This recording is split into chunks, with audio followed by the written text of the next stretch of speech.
Welcome to Module 1, Lesson 3, Trans-Saharan Trade. Today we're going to be covering the sand roads that connected Northern Africa, the Mediterranean, and West Africa.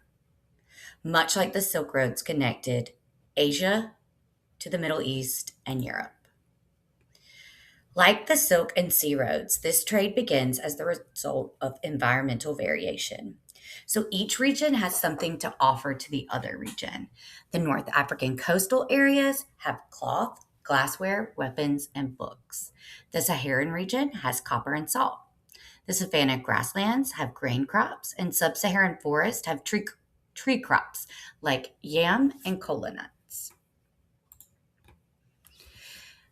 The only thing that made the trans Saharan trade route possible was camels. First traders were camel owning people from desert oases. There, they became major traders with North African Muslim Arabs, remembering that North African Arabs and the Arab people that were along the Silk Road are going to be a driving force later for exploration. So, what did they come to West Africa and Sub Saharan Africa for?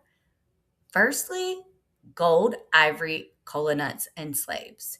And in return, they gave salt horses, clothes, weapons, and tools to the people of West Africa and Sub Saharan Africa. There would be as many as 5,000 camels, hundreds of people, all of these people traveling at night, kind of like we read about yesterday with the Silk Road trade.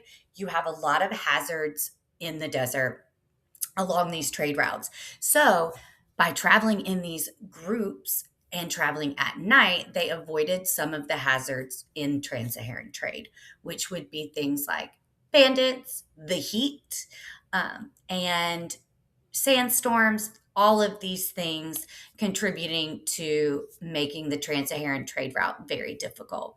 The length of the journey is about 70 days, and you would be walking 15 to 20 miles a day with your camel.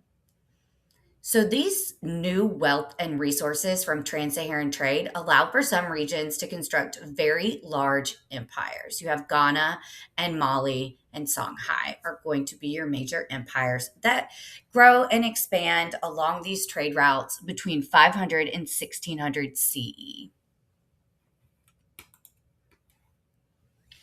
All of these West African empires are monarchies. They draw upon the wealth of the trans Saharan trade and they rely on slaves. Females are used as domestic servants and sex slaves. Males are used as state officials, craftsmen, miners, and agricultural laborers.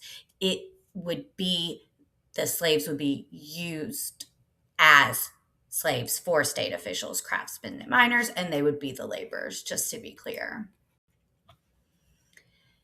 Urban and commercial centers begin to grow, as you can see in the picture. In under the Empire of Mali, you have the mosque at Timbuktu that was created, showing that influence of Arab traders on West Africa with the introduction of Islam with Muslim traders.